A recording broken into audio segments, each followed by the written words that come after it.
Welcome to this session on the Robe River dispute of 1986 and the resistible rise of the new right. I think there was a similar play, the resistible rise of the pardon?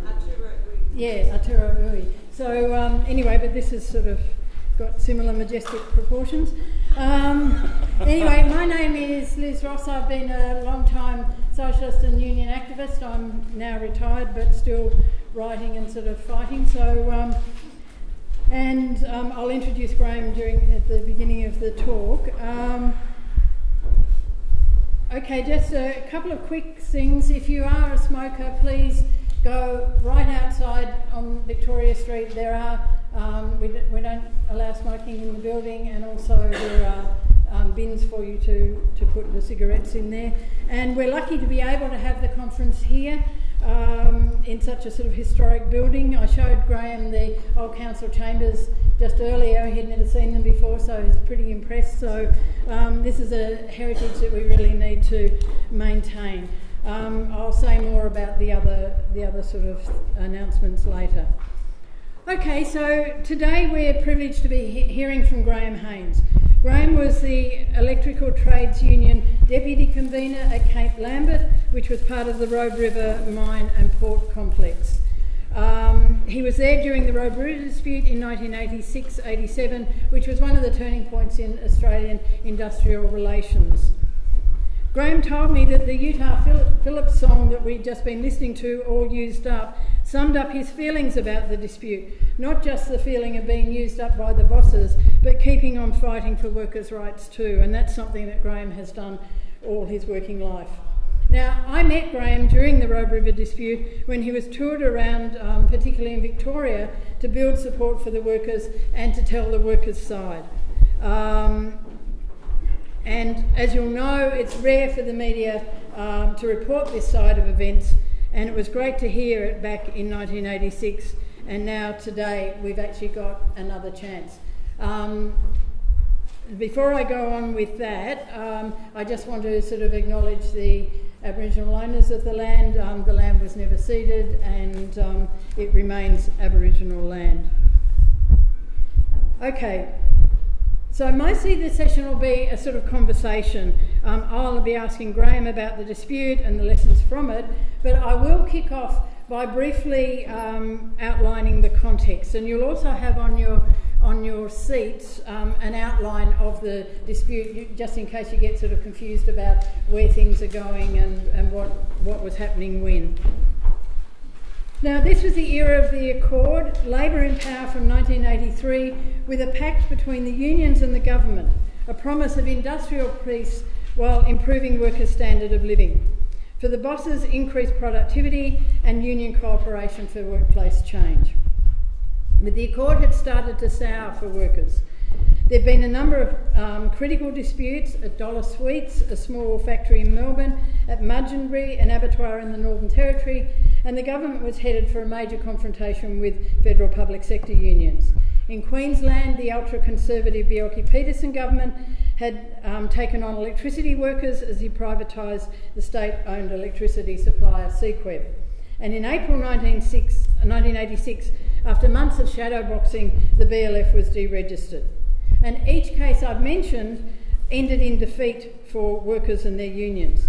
The ALP government had taken the employer's side every time, or had in fact, as was the case with the BLF, been the instigator of the action against the workers and their union. And these weren't just isolated events, they were the manifestation of a major structural change that the ruling class was pushing through. And while Labor's way, the Accord, was the predominant method of bringing about change, there were others who pushed for a faster implementation of more thoroughgoing reform, as disputes such as Mudgeonbury, Dollar Sweets and Robe River illustrated. Now, behind these keynote disputes was a new grouping of business people, academics, politicians, that we called at the time the New Right. We'd probably sort of call them neoliberals now, but anyway, that's what they were called at the time, the New Right. They'd founded an organisation, the H.R. Nichols Society, with such luminaries as Peter Costello, who'd proved his right-wing credentials in student politics, just like Tony Abbott, and then in the dollar sweets dispute where he'd been the lawyer for the boss. One of the key issues that the ruling class had on its anti-working class agenda was what were known as restrictive work practices. This was code for getting rid of a whole lot of conditions workers had won, mostly through hard struggle. Many, in fact, were occupational health and safety practices, such as 2 people for a mechanical shovel, procedures for switching on power after an outage. The Accord partners, including many leading Union and Communist Party members, were as keen as the bosses on this issue, dressing it up in words like increased productivity, which almost became a union demand, award restructuring, improved career paths, and the like. Hawke said the unionists, Bob Hawke, the Prime Minister at the time, said unions must recognise that the work practices of the past were inappropriate for the present and that changes had to be discussed and pushed through. They spruiked projects like the waterfront reform, or what was called, short form was WIRA, which led to thousands of job losses and massive profits for the bosses. But it was at Robe River iron ore mine and port facility that the watershed case over work practices was fought out. And unlike the other disputes I've mentioned, it seemed that the state and federal ALP governments were on side with the workers. So why Robe River? While Charles Copeman, who was the boss of Robe River, portrayed it as an individual case just restricted to that company and that he had no broader agenda, in fact, he and Pico Wallsend had a history, the company had a history of anti-union moves. They were doing things like summarily sacking workers, some with 30 minutes notice, driving down wages and conditions, and fighting the unions over occupational health and safety. Copeman was also a founding member of the H.R. Nichols Society and proudly saw himself as a spokesperson for the New Right. In 1986, portraying the company as facing a deep, Robe River as facing a deep crisis, which was a total fabrication, the new majority owner, Pico Wallsend and Charles Copeman, because they'd just taken over majority ownership of Robe River, moved against the workforce and the local managers. An almost clean sweep of management was followed by the statement that the company no longer recognised 200 plus work practices, that there would be a whole new way of working, and that it was the right of management to manage, which I'm sure a lot of us have heard many times. And it delivered for the company. Higher profits, greater production with 400 fewer people. Neighbouring Rio Tinto's Hammersley Iron soon introduced individual contracts, and within a short time the whole of the highly unionised Pilbara was de-unionised. It didn't have to be like that. Robe River workers and those across the rest of the Pilbara had a strong union history which should have ensured victory. So I'll pass over now to Graeme to talk a little bit about that early sort of strength of the unions in the Robe River. Thanks, Liz. My name's Graeme Haynes. The last time I was here in any formal sense was by an invitation from the Defend the Unions Committee, which was supporting the Builders Labourers Federation, who were under attack both federally and at a state level, deregistered and derecognised. I'd like to give some acknowledgements for the privilege of being able to speak here and then to some of the people who have, one in particular is deceased now. That was Kieran Nichols from the Builders Labourers Federation. He passed away. Dave Kieran was the other gentleman that took me around the sites. I visited everyone from abattoirs to rail workers, nurses, postal workers, you name it. They did a fantastic job, and I shared accommodation in safe houses because the leadership of the Builders Labourers Federation at the time had a refusal to pay fines, which meant that they would go to jail. So I was being ferried from safe house to safe house, and they kept me on the go from about, anywhere from 5 in the morning till about midnight, addressing meetings and things all over the state of Victoria. So that was fantastic. I'd like to acknowledge the terrific work that Liz Ross has put in, Janie Stone, Tomo Lincoln, and numerous others, so don't be offended if I left any out. The Pilbara is a very large place. Victoria would fit into it. It is very remote, very harsh environment. It's the oldest surface in the world. It's pre-Cambrian, it predates that. And very hot and harsh climatic condition. The iron ore mines at the four major mines were set up under state government agreements which allowed them royalty-free trading for a period to set up towns and infrastructure. They certainly operated to the maximum that they could at the time. And Cape Lambert, the Cliffs Robe River Iron Associates, was the best target for industrial negotiations to commence for two reasons. The ore that came out of Panamonica, which was the mine site, was low-grade limonite, not like the higher-grade hematite and the other sites. And secondly, the crushing and processing facility at Cape Lambert had very limited stockpile capacities. So we were able to bash them on the ground there. And when I arrived there, I was living in a construction camp, hotbedding it. Basically, the guy on the ship could get out of bed as I'd fall into it. And we were working long hours. And one of the significant struggles that workers went on strike for weren't just the normal pay and conditions, but we went on strike to get housing. We went on strike to get fairer conditions in the community, like daycare centres and workers' recreational clubs. And there's a whole range of areas where the union integrated with the community to provide facilities that wouldn't ordinarily have been there.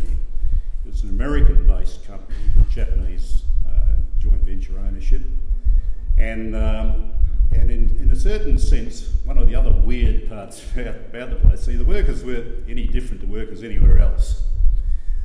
The conditions that they worked in were very different. And the boss helped us hugely in the division of labour because he dressed us differently. The workers were dressed in green clothing and we wore different coloured hats. And the bosses worked in nice deep polyester khaki. And they, of course, wear white hats, and we had coloured hats. And, the electricians, I was with the electricians, the ACTU, we strangely enough had red hats, which I didn't object to. But anyway, basically the division of labour certainly assisted us more than it did the boss. They did it on the basis they could see a coloured hat and say wanted a fitter, they could grab a fitter because he had a grey hat on, or an electrician because he had a red hat on. But really what it did was it clearly delineated the division of labour and it certainly matched them and us. Now, since I addressed you, I've gone through a number of medical issues. I've had a cardiac arrest, bowel cancer, which was metastatic, and spinal injuries from a fall that I had from a crane. So I spent a fair bit of time on the medical merry-go-round and survived today on a cocktail of drugs. But while I was sitting in a waiting room, I picked up a copy of the New York Times, and in there was an article about the Robe River strike and how they went on strike for 6 flavours of ice cream. So I smiled about that because it still persists. But the Robe River dispute really emanated out of the new right coming in under the Pico Walls, and they got a 51% share in it. They sacked the bosses, which a lot of the uninformed, they were pretty serious to see bosses get the sack.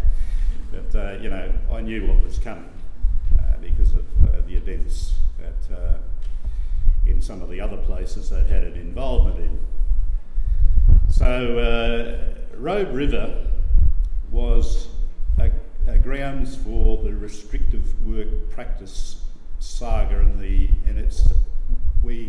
it occurred during the Labor government at a state level with Brian Burke, who later went to jail for corruption, and his deputy Parker, who provided a workforce for attacking the gas platform workers under the emergency legislation enacted by the state Labor government. He also went to jail, so they were the best we could get at the time. And you know, Robert Hawke and Paul Keating's Accord. Then we were into about Accord Mark II by that stage, and people trying to trade off their coffee breaks for a lousy pittance or even less. So that was the scenario that we were there. Yeah, before we go into that a little bit more, can you talk a little bit more about how you built the strength in the Pilbara? Yes, unions? Yeah. If you, Graeme and I have an agreement that I can interrupt him anytime. Yes. Wind him up, whatever. And just as well, because of the chemotherapy fog, my brain wanders, and I need someone like Liz the Wheel to stick on me. So the earlier sort of organisation on the earlier organisation, basically the unions were party to an industrial agreement because the awards wouldn't provide the necessary enticement to work up in the Pilbara. The rank and file, some 1,600 kilometres from Perth, and the union conveners formed what was called the Combined Union Councils, and each iron ore site had that. Now the relationship was that we played industrial leapfrog because Cape Lambert had the smallest stockpile. We could blue the boss, and within about 3 weeks they'd crumple because they only had about a 1 million tonne stockpile, and it didn't take many ships to get rid of that, and then they were in they buckled basically. So we'd have the blue at our place, we'd win through an industrial agreement, we'd get the industrial agreement up, we'd notify the other conveners and the other CUCs in the Pilbara that it'd be their turn, and they'd have a lot of claims that would build on what we had. And that was the method that we got around some of the worst aspects of that dreadful thing called the Accord. So industrial leapfrog was the name of the game, and we were first cab off the rank in terms of the negotiations, and our disputes rarely went more than 3 weeks, which in the Pilbara times was very small compared to the disputes at Hammersley Iron and Mount Newman Mining, where they could go for 12 and 14 weeks at a time without major movement. But you were also fairly independent of the officials down in Yes, well, they didn't bite coming up there, and in fact they came up here to tell us to get back to work in most instances. And of course it wasn't so bad under the Conservatives of Charlie Court, who introduced Section 54B. I was arrested under that. Section 54B said that you had to have permission from the police commissioner to conduct a public meeting of more than 3 people. And he was a militarist, old Sir Charlie, and so I got arrested, and then we had a demo outside the Roban jail, and I got arrested again, and so it went, and which was kind of strange because I got elected as a Roban Shire councillor during that period. I used to conduct lots of public meetings, and I never got arrested, but only when you sort of protested. So maybe there was a little bit of bias in the way in which they applied the law. But anyway, what they did was built a fair bit of solidarity. We had the issues with other issues that combined the Pilbara Unionists, the Nookumbar line, for instance. So there was a network of rank and file participation and communication. We had good communications going, and it was interesting because during one phase of the lockout, I don't know whether I'm skipping ahead here or not. You're okay, right. all right. Yeah, no, lead into the next question. Okay, well look, as you'll probably see from the handout there, but effectively 2 phases of the dispute. As I said, Copeman came in, said, okay, all bets are off. You're going to lose 200 of the conditions that you've got. I want people. I want volunteers to quit. I'm going to go for. There were restrictions on the union reps. I'm going to go for a federal award, which would reduce wages, increase hours. It'd introduce contract and piecework. So basically, he came in with a full-on attack on the workers. So perhaps you can describe what happened, immediately after when he came in with that sort of attack. Okay. Well, the first thing they did was to tell workers that they'd have to work in different places. You'd get the woman that worked in the canteen and she'd be told to go and pick up a shovel and shovel dirt off a conveyor belt, or drive a truck. And a restricted work practice, because the haul packs, etc., big trucks up there didn't drive on the road, so you didn't need a licence. So obviously anyone could drive one. Because a licence was actually a restrictive work practice in that application. So pretty much anything that restricted their capacity to transfer workers. So the question of the industrial agreement, which was based on the award in terms of classifications, and it was more or less skills based, and had allowances for dirt and heat and height and all that sort of stuff. Was disregarded. You were plug-in people and portable personnel. You could be put anywhere to do anything, because the restrictive work practice was anything that restricted their capacity to direct labour where and when they wanted it and how they wanted it. So of course we jacked up, and then 60 of us were sacked, and it then spread to the dispute proper, which occurred round about the festive season at Panamonica, where the shovel drivers refused to operate the shovels without 2 people in them. Now, you're way ahead. Okay, way ahead. I've jumped ahead again. Okay, right. We're still in the first phase. So what? The first phase. Yeah. Right. Okay. So he comes in. He wants all these restrictive work practices gone.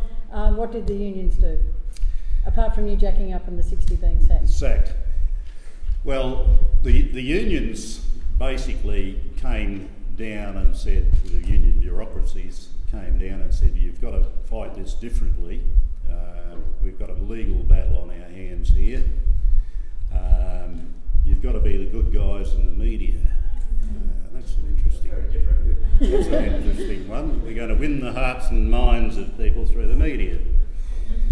And that was pretty much rejected. And basically it led to a situation where there was a lot of antagonism on site, and the other Pilbara conveners were indicating qualified support for us.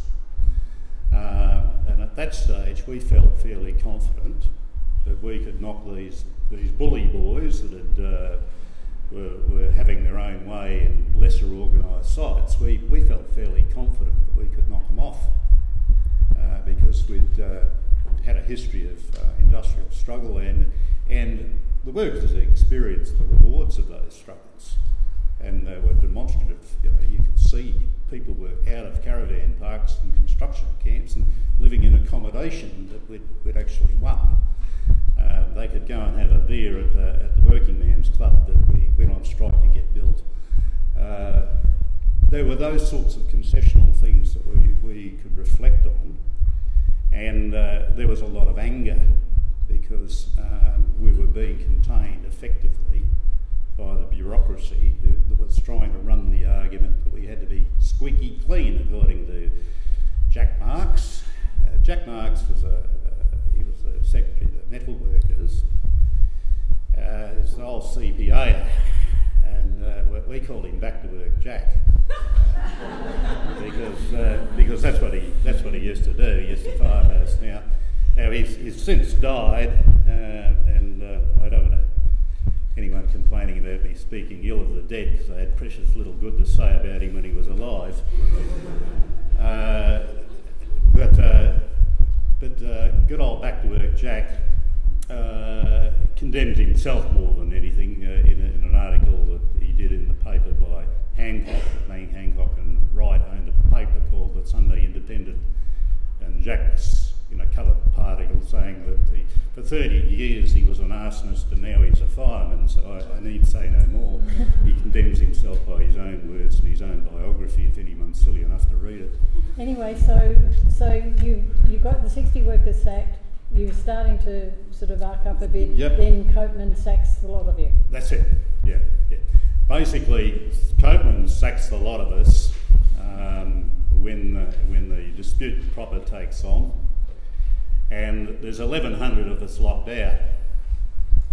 And I was greatly enjoying that because there's nothing like solidarity when you've got the whole workforce locked out. But I thought, you beauty, we've got the biffo on now, and I'm in for a bit of biffo. And we're pretty organised, and we had union strike funds, and we had means of getting food from the pastoral stations, and a lot of guys had boats and they get fish, and so we were pretty self-sufficient. Money is not what we needed. What we needed was industrial support, because we could see that the normal relationship with the iron ore companies is that if one company is on strike, they could back service the order through one of the other ports. So if you couldn't get your iron ore contract filled from Cape Lambert, you could certainly get it at Dampier or Port Hedland, and there was a payback arrangement between them. So obviously, for us to be able to bring this to a conclusion, we needed to get the other conveners to pull out the workers on the other sites. So we organised shop committees to go on sites, and then the real treachery began, because the treachery was that we were locked out of the other site by the union officials doing deals with the companies to prevent us getting on sites. They took carriage of the dispute, but prior to all that happening, they'd instituted under the Burt government a thing called the Iron Ore Consultative Council. And part of that was to send conveners and delegates on a trip to Brazil to see how their competitors in the iron ore industry were going and how much more productive you'd have to get. Now, I always see productivity in an extractive ore industry as an oxymoron, because if you're productive, you're knocking the tops off mountains and bucking great holes. That hardly can be a measure for productivity if you're getting rid of a non-renewable resource at record bargain basement prices. It didn't seem like much economic sense to me. And if you halve your workforce, there's half as many pay packets to go around. So the whole thing was a bloody nonsense. On that background, we were seeing the destruction of the networks that were already in place for workers to be able to cooperate with each other. On the rump of that, they also had established through the secretaries of the unions an organisation euphemistically called the Mining Union Association. It was never set up by rank and file, it was set up by the bureaucracies. They also, prior to all that happening, tried to impose a Pilbara Trades and Labour Council on us, and they got the finger. Basically, they sent up a barnstorming team up there to set up a complete replication of what existed in Perth, and they tried to put up, and the workers saw through that and told them to piss off. It wasn't going to happen.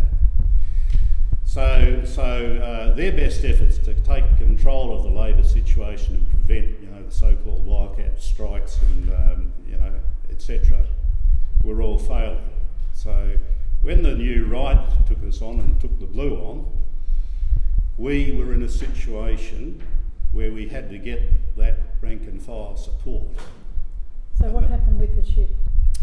Now when there was 1,100 of us out, they had a ship tied up against the ore jetty. Now these ships, they're like floating bloody islands, you know, about 250,000 tonne on them. And it's 6 metre tides, and there's only certain times that they can sail. And you need a skilled crew to let the ships go. The tugs need to have special skills to get these things into the channel and out to sea. So while we were locked out, the Trades and Labour Council and Back-to-Work Jack and his mates all said that to be good guys in the eyes of the media, we should supply a crew to let the ship go. This would win us brownie points. Now they had a meeting at the community hall. By that stage we weren't allowed to use community halls, but the company laid on the community hall for the union bosses to come up and tell us to get back to work. We told them to get nicked. And the Seamen's Union, they wouldn't pass the picket line. So they convened a meeting of all the Pilbara delegates in the Karratha Hotel, and I went down there, and Rob Beecham was the Secretary of the Trades and Labour Council at the time, and Rob was putting the case up as to why we should let the ship go and provide a crew. And I remember a delegate from Dampier Salt getting up, and he said, and he's finger jabbing the air as he's saying it, he says, "The fucking barnacles on the bottom of that boat can get as big as your big buff head. We're not letting the fucker go." and there was a huge roar of support and applause from all the conveners. And poor old Robbie had to get on the plane and go Silverbird and go back to Perth. And the problem was that the ship was still tied up against the jetty, barnacles growing on the bottom. And that was cool. You know, we thought that was pretty good. But they had to get Uncle Tom Cobley and all to come along then. We had Simon Crean and we had Jack Marks and we had Gandini from the ACTU. They're all, the two last ones were old CPAs. And they conducted a meeting and basically called us, the conveners and delegates, aged provocateurs that were going to destroy the union movement, and they wouldn't be satisfied until there were only a few dead union skins hanging on the fence, and that we were living in cloud cuckoo land if we thought we could win the dispute by pulling out the Pilbara. That Charles Copeland was the demon, he was the renegade, the maverick, and that the other good employers like CRA and DHP wouldn't dream of doing things like that, and they were the good employers, and that we should let the boat go so it can take good Australian iron ore and not that bloody terrible stuff from Brazil. And I kid you not, that's pretty much how they did it.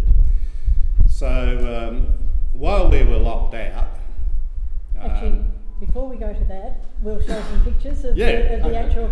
Okay, so the first one is Graeme helping the police. Yeah, I had a good relationship with them. What does your t-shirt say? Resist to exist. No, Unite and Fight. Yeah. Unite and Fight. And that's that's when you were locked out. You've had a bit of a gathering at the gates. Yeah. And that's the gate, that's the cop car there in the white, telling you to, take the picket line off. Yeah, it's an interesting one. I'm not sure that's that one or another one. That's a bit later, actually. We had one of our members run over by a scat boss, and the father ran to his aid.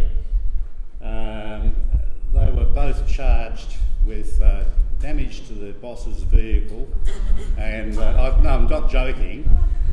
He was remanded. The injured worker was remanded in custody, and was heard before a magistrate. What happened during that period also was that the bosses invariably were justices of the peace, and what was happening at the time was that you were living in company accommodation, and they could access your accommodation at any time of day or night, with search warrants that were left blank and signed by the company JPs for the coppers that would just walk into your room. And if you couldn't produce us a receipt for a can of Mortine or Aerogard or whatever, you would be charged with having been reasonably suspected stolen goods. So this was the sort of stuff that was going on. And this is part of the second part of the dispute, which we'll go on to as soon as we finish the pictures. But so that's your overnight accommodation. And solidarity from. Yeah. That's we set up the VHF radio communication link with other sites. So we didn't have mobile phones back then, but we did have VHF communications. What's the sign on the truck? Resist to exist. Yeah, that came from Victoria, I think. I think it did. Yeah, I think we robbed that one. We plagiarised that one.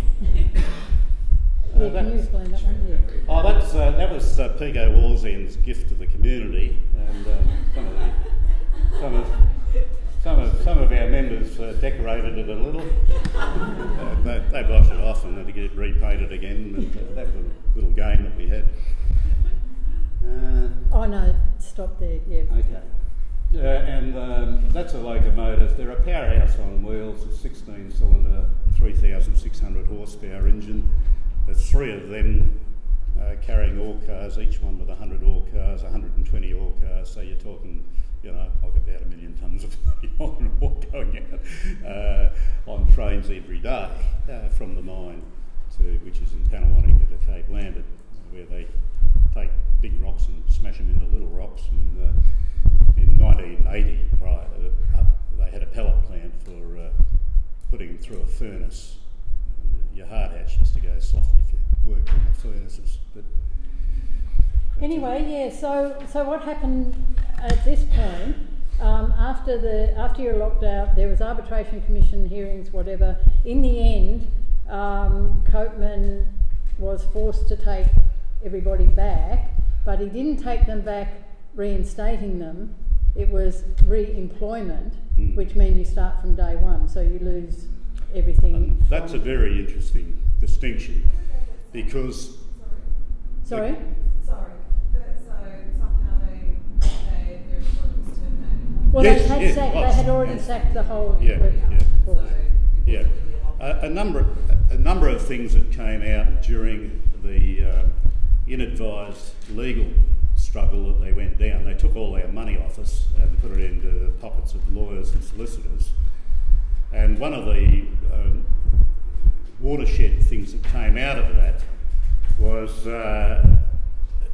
we had clauses in our agreements that related to abandonment of employment. They were set into the agreements because what the lads used to do is on long weekends they might make it a couple of weeks, as is their wont. So they introduced abandonment of employment clauses.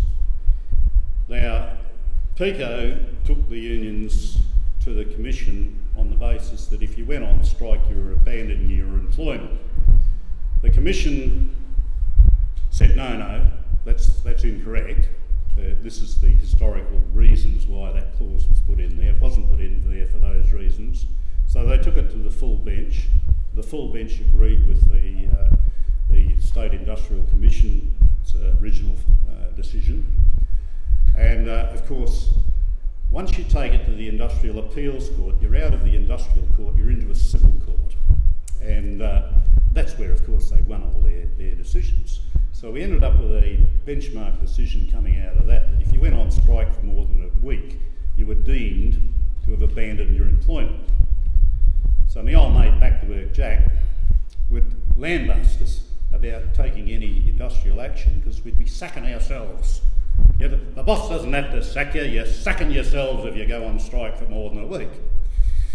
So again, cementing this isolation of the workers there, that we were locked out of the other sites, and we had that sort of dilemma with organising at the rank and file level and spreading the dispute to where it should have logically gone.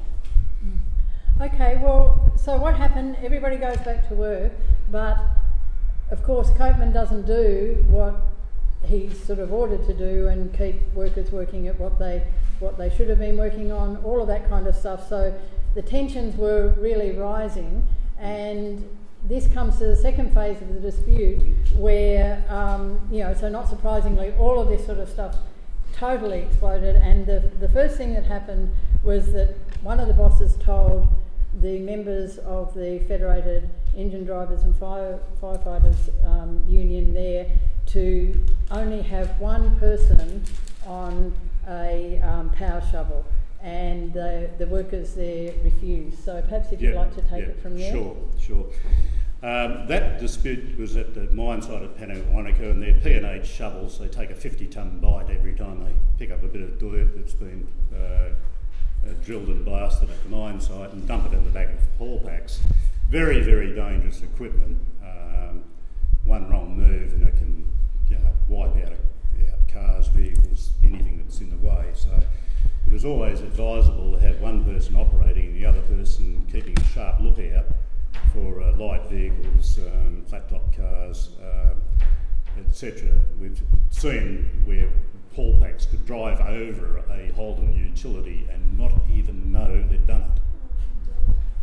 This is the size of these trucks. They could take 200-tonne payloads. So you're talking about very, very dangerous situations where lives have been lost on mine sites because of that.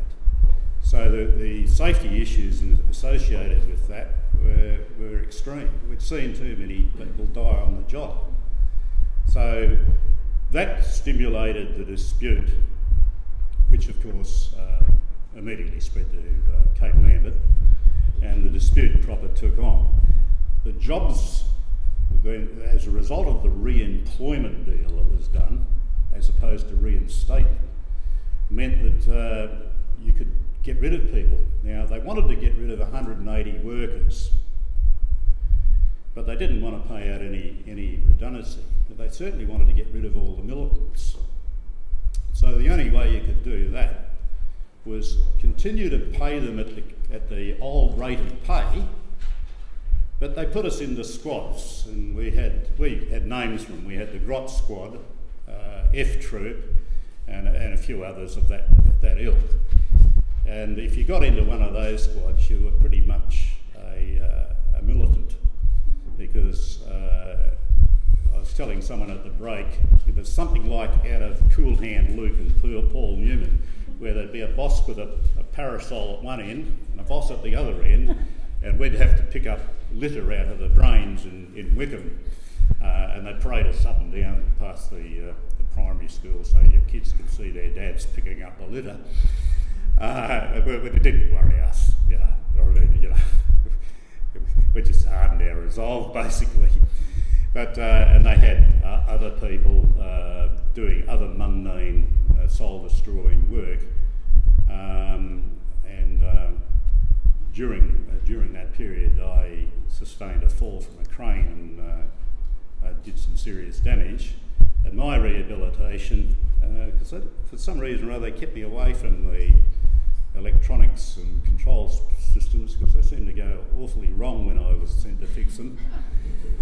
I won't say any more about that, but apparently there was this sort of, they had this paranoia apparently. So they built a cage for me in the main workshop, and I was put in a cage, and I was only allowed out to have toilet breaks, and I had to do sort nuts and bolts into trays and fix up angle grinders and drills. And that was my job. And no one was allowed to talk to me, and I wasn't allowed to talk to anyone. So I was in an actual cage made out of Rio. So our meetings were all conducted in carports and off-site, obviously, and we continued our warfare in the best way that we could. But that was the area, that was hailed as a victory by the union movement. And it was interesting, when I came over here, there was a metalworkers article, and it had a big spider web with Peter Costello and Copeman and that in the spider web. That it had how we beat the new right. And Escalation, I approached the National Left Fight Back Conference to say, well, we didn't actually win. So okay, so you're locked up in the cage, but in fact, on the 16th of December, the rest of the workforce at Robe River walked out in support of the Fed for members, and you tried to spread the dispute. Then again, you were stopped from going. Again, we were knocked back and locked out of the work sites on the other plants. The security would come up to the gate. We couldn't get past the main gates, the security gates on the other sites. So it was well and truly on the way that by this stage, and just to make things just a little bit worse, the workers up there would have willingly gone on strike. But by that stage, the union officials decided that what we had to do was to put levies on workers to go into this wonderful fighting fund to make, the poor old barristers and solicitors, your heart bleeds for them, doesn't it? You had to look after them. I mean, they got kids to put through private schools and things. Bloody terrible, really. It's not all beer and skittles for them, So that's where most of the money went. And of course, by that stage, the public relations war in the papers like the West Australian, the only paper that you have in West Australia, and it's a bit like the Herald Sun here, same balance sort of reporting. Workers going on strike for 6 flavours of ice cream and chocolate biscuits, and all that sort of stuff.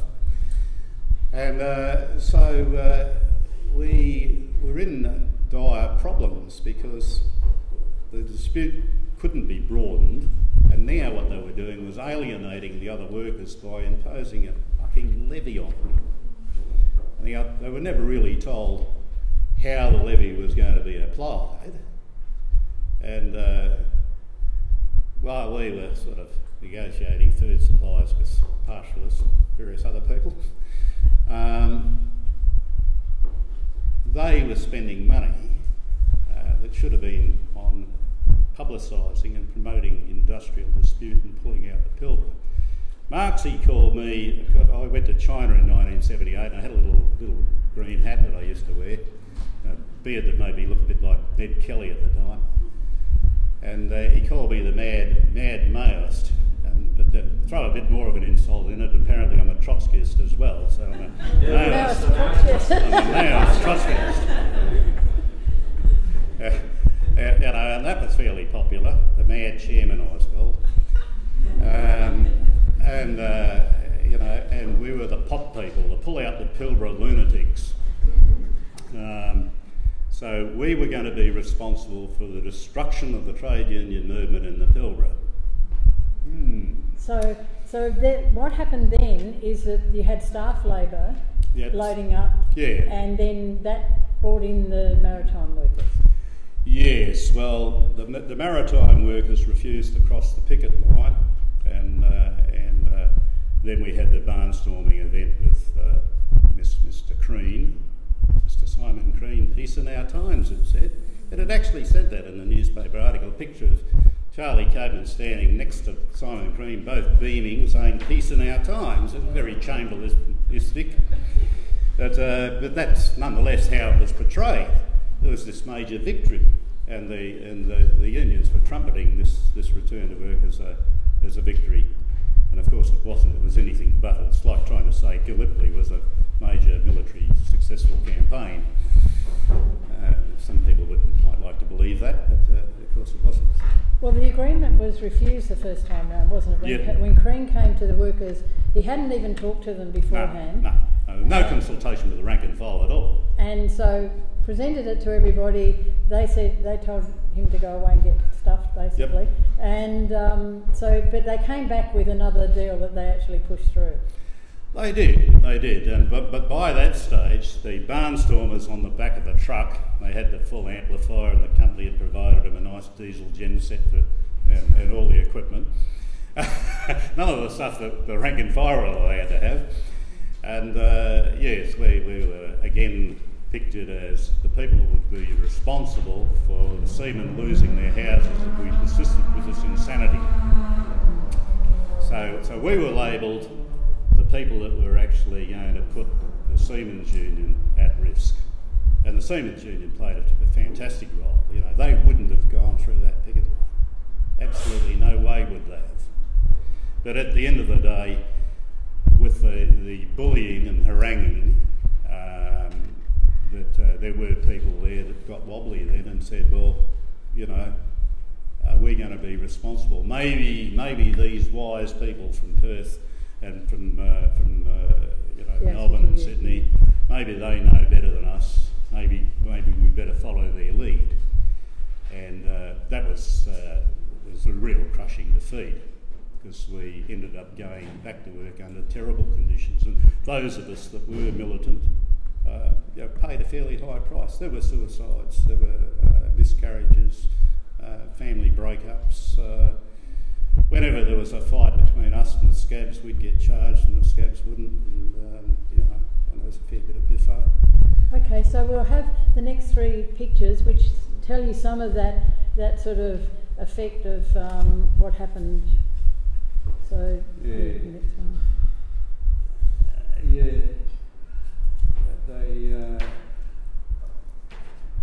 There were writs. I mean, that last yeah. one, that last one there, yeah. that guy there, is the father and son who got run over by the scabs on the picket line and were charged, and he got put into custody for 7 days because he refused to be heard before a JP, so they had to wait 7 days for a magistrate. So he was charged with malicious damage to the company vehicle. He was actually thrown onto the bonnet and hit the windscreen and was quite badly injured. But anyway, that was the rules at the time. You know, and any distinction of people considering that the police are anything other than part of the state apparatus was certainly brought home that they weren't an impartial force and never have been. Okay, well, we'll have the next two pictures now. This is the boss's sort of argument, how not to take on a union, sort of covered in the Business Review Weekly, and that's just one of the pictures of on a picket line. And then the next one is, this is myself, Graeme and I wrote this article about how we lost at Robe River and why, and so maybe we'll finish up on you talking about why, how we lost and why, but also what do you think the lessons of the dispute are and the sort of relevance for today? Well, we were a very well organised, industrially case-hardened bunch of people. We weren't different to any workers anywhere else. Let's make that fundamentally clear. There were no special gene pool that we came out of that made us militant. The circumstances and the fact that we were able to use our labour in a true bargaining sense and get the rewards for it extended to things like cyclone committees. Now, what's a cyclone committee? Well, when you've got 100-knot winds blowing and you're on an orange alert, and the boss saying you've got to stay here and make sure production keeps going because you can go home when there's a red alert, we said no, we'll go home when we think it's not safe to be here because we've got to be home with our families, etc. And so all of those things were things that won through the strength of our labour. We had that connection. It was tangible. If you didn't like how things were, you withdrew your labour and you got the things that you wanted, the things that you needed. If things were getting dangerous on the job, you could pull the job up.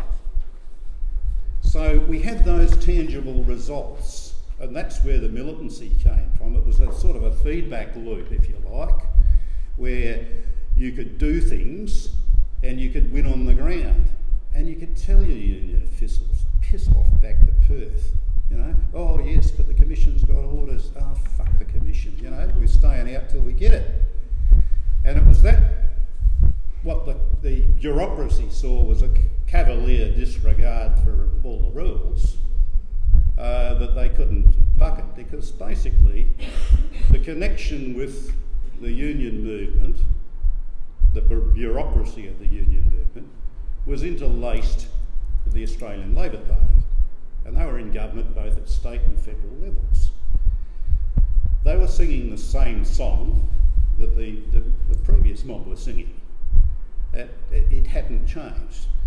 So we were accustomed to sending our own officials packing, you know, and sometimes they were advised that they'd better get on the plane quick. So they regarded us as, you know, uncontrollable rebels that needed to be pulled into line for the greater good. So there was that aspect of it. The media, of course, always ran that line that these blokes were out of. So every time there was a strike, they would pan the harbour of all the iron ore carriers swinging on the pick, and how much it was costing the nation in lost resources because the workers had gone on strike for some silly thing that could have been settled in the commission. So you've got this thing occurring all the time. Now, what were the good things that came out of it was that we demonstrated that the power of labour could triumph over the strength of capital. We actually proved it. And when I first got up there in 1975, we were living in pretty terrible conditions. We fought for, we were the first company in the Pilbara to get the 38-hour week, albeit it was in rostered days off, but it was additional leisure time. We won those things. And what's demonstrated is that if the nexus between the bureaucrats of the union and the whole rotten collegiate system that empowers them further and makes them further and more remote from the rank and file, and you allow them to operate as political operatives within the Labor Party, then you shouldn't expect a fair deal from them when you actually threaten capital in any real way. And I think we were threatening them in a real way because the obverse side of that coin is that having won the dispute Pico Walls in, they tripled the tonnage out with half the bloody workforce. Now, they won an award, and Brian Dirk presented this award to him at the bloody god-awful bloody casino in Perth at Burswood, and they won an award for productivity. So during those periods of time, you get massive tonnages with reduced iron ore prices, same level of profit to the companies, with less disposable income for your domestic economy. How the fuck do you call that productivity? But they won an award for it.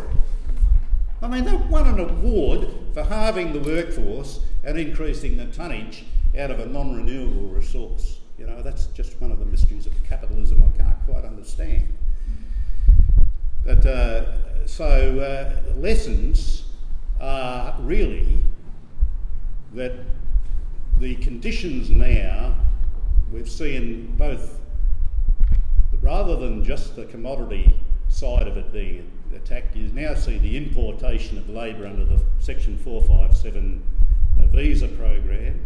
You see the fly-in, fly-out workers. Now, fly-in, fly-out workers are just magic stuff for the bosses, because no longer do they have to worry about the maintenance of town and the infrastructure and all that. Now you've got a situation where you've got a demountable bloody thing that you can put on the back of a truck and just take away. You can close it down as demand rises and falls. There's no lead period. Fly-in, fly-out workers can be told the night before that they're not needed. So you've got this supreme control of the workforce. 21-day shifts of 12 hours at a time and then 7 bloody days off, you know. People that built this hall, and the movement would be rolling in their graves to see that.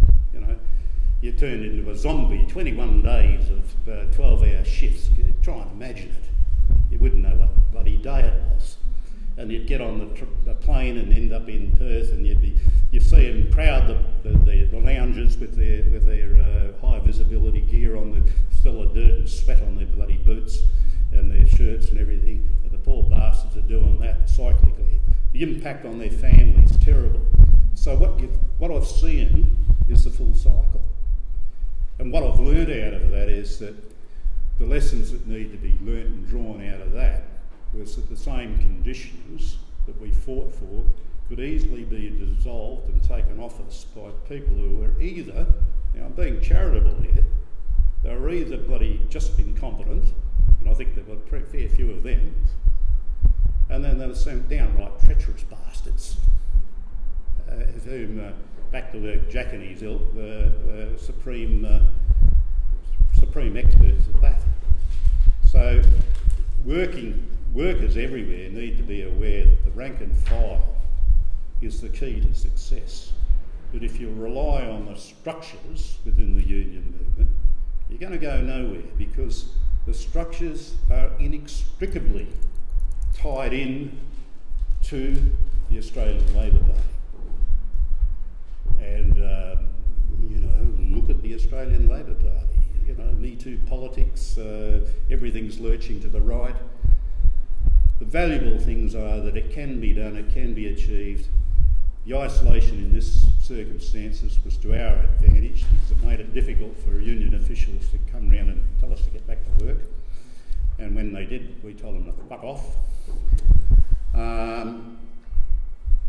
That was the relationship that needs to be burnt into the minds of every bloody worker out there, that you can win, and you can continue to win, and you can continue to make ground, and that, you know, a bunch of ragtag bloody workers, you know, 1,600 kilometres north of Perth, in the driest mongrel place on earth, were able to win conditions, and it was only the political apparatus that actually prevailed against us.